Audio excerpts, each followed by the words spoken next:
Estamos de volta com o plenário da cidade. Estou conversando com o advogado Rafael Castelo Branco, ele que é presidente da Comissão dos Direitos da Pessoa Idosa da OAB Ceará.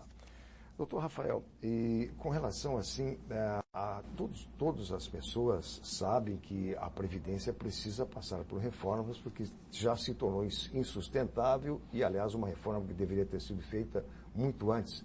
Inclusive, na época do governo do presidente Fernando Henrique, a reforma da Previdência não foi aprovada por falta de um voto. Quer dizer, essa Previdência, ela precisa ser reformada, né? E não só aqui, como em todo o mundo. Isso é um momento, né?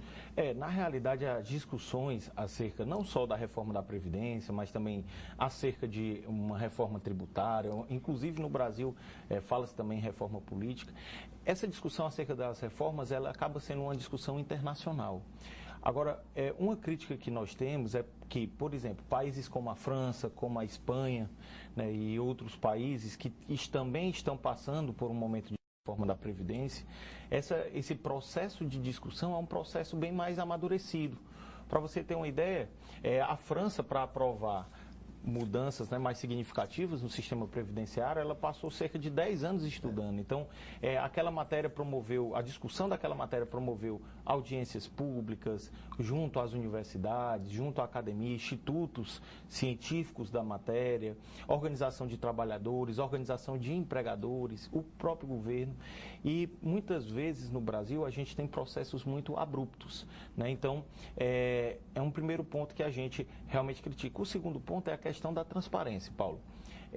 Muito se questiona acerca se há ou não o tão falado déficit da Previdência, né? Inclusive, nós tivemos uma perícia no final do ano de 2016, no âmbito do próprio Senado Federal, e essa perícia chegou à constatação que ainda hoje, mesmo em anos de crise, a Previdência no Brasil ela ainda não é deficitária.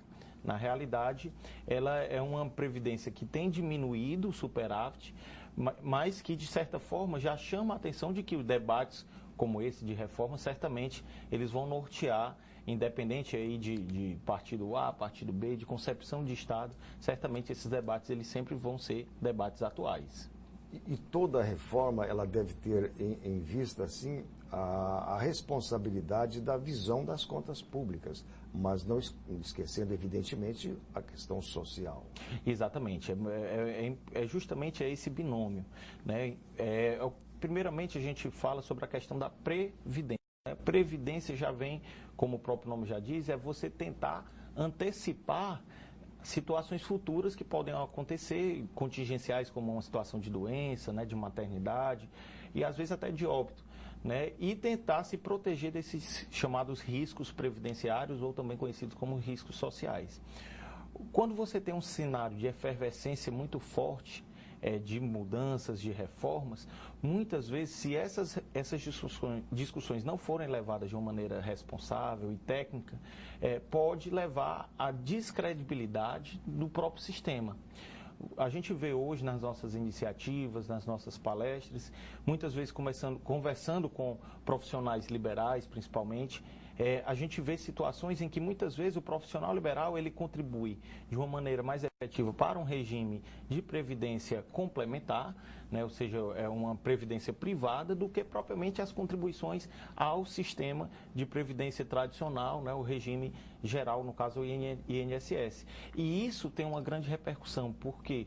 Porque além de reduzir, Paulo, a proteção social daquele trabalhador, daquele contribuinte, daquele segurado, na verdade ele também causa repercussões para a sociedade de uma forma geral, porque descapitaliza o sistema, né? Então daí realmente a importância desse debate, do aprofundamento dessas discussões, e inclusive a gente já parabeniza aqui o seu programa por sempre trazer essas discussões no que tange aos direitos sociais. Exatamente. E, doutor Rafael, e na OAB, né, a Comissão dos Direitos da Pessoa Idosa, a qual o senhor preside, quais as demandas, né? O senhor mencionou que faz palestras e outras atividades, mas e as pessoas que chegam lá na comissão, o que elas levam? Na grande maioria das vezes, Paulo, os questionamentos eles giram em torno de duas pautas prioritárias. Primeiro, a previdência, né? E quando a gente fala de previdência, nós também citamos um benefício assistencial, que é, no caso, o BPC, né? Um benefício de prestação continuada.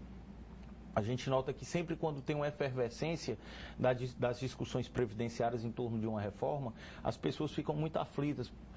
Doutor, eu vou perder o meu direito, eu que já sou aposentado serei afetado, eu que estou próximo ao instante da minha aposentadoria, eu vou sofrer alguma sanção por isso? Será que é importante eu permanecer contribuindo para o INSS ou será que é interessante eu passar a contribuir de outra forma? Então, assim, são questionamentos que muitas vezes não só idosos, mas pessoas das mais diversas idades perguntam. E a segunda pauta, eu diria que o direito aos transportes, né? Muitas vezes os idosos ainda têm né, muitos questionamentos acerca de até onde vai o meu direito e como que eu posso fazer para exercitá-lo, né? Agora, voltando à questão do Chile, né, que eles adotaram a previdência complementar. Perdão, de capitalização. Capitalização, exatamente. E agora falam em abandonar isso aí. Como é que seria? Na verdade, há no Chile já um movimento crescente de questionamento dessa decisão, né, essa decisão que fez alterar de um regime de repartição simples para um regime de capitalização. A discussão que se tem em torno disso é justamente a questão da proteção social. Por quê? Porque há vários dados que ratificam que quem tem uma melhor condição acaba sendo privilegiado num regime de capitalização. Mas, eventualmente, aqueles segurados que têm a sua renda, muitas vezes, comprometida com a própria subsistência, acabam que, num momento de velhice, onde você depende de pagamento, por exemplo, de um plano de saúde mais caro, de um medicamento diferenciado, a alimentação, muitas vezes, muda. E aí você tem o que a gente chama de um decréscimo de renda.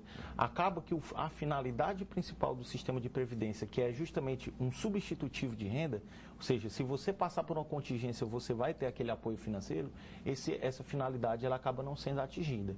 E aí, quando a gente procura discutir, e aqui não é mais uma vez utilizando nenhuma discussão política, não é discussão que tenha qualquer caráter pessoal, né? Mas quando a gente procura discutir tecnicamente essas questões, é para que a gente não possa, talvez em 2060, e principalmente você que acompanha o programa, que hoje é jovem, que está ingressando agora no sistema de previdência, não passar pelas dificuldades que hoje idosos do Chile têm passado de estarem eventualmente desprotegidos numa situação de velhice. Exatamente. E apenas um parêntese nessa questão da capitalização. Por exemplo, assim, se já estivesse a lei da capitalização, sistema da capitalização, e um jovem tivesse a infelicidade de, aos 30 anos, por exemplo, sofrer um acidente e ficar inválido, ele só ia tirar da Previdência aquilo que ele colocou.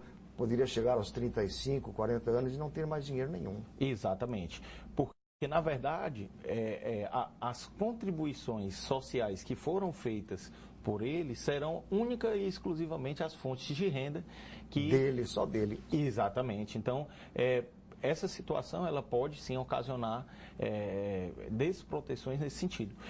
Eu acredito muito, Paulo, que a tendência no nosso país é que a gente ainda possa ter mais um tempo no mínimo, né, no sistema de repartição simples, principalmente quando você analisa dados do próprio IBGE que ratificam que a gente ainda tem uma concentração de renda muito forte e uma população, principalmente no Nordeste e no Norte, muito dependente, né, desse tipo de benefício, principalmente dos idosos. Exatamente. E só para concluir, doutor Rafael, eu gostaria então que o senhor deixasse o telefone da Comissão dos Direitos da Pessoa Idosa e também uma conclusão a respeito do Dia do Aposentado e da Previdência que é comemorado hoje.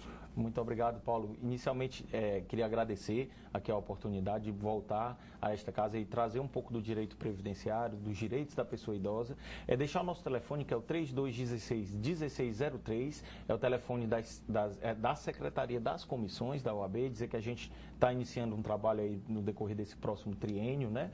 E, no mais, a você aposentado, primeiro, parabenizar, porque você tem esse benefício, na verdade, porque contribuiu por muitos anos, contribuiu não só com as contribuições previdenciárias, mas com a própria força de trabalho para o desenvolvimento do nosso país. Desejar tudo de bom e um excelente ano novo a todos e todas.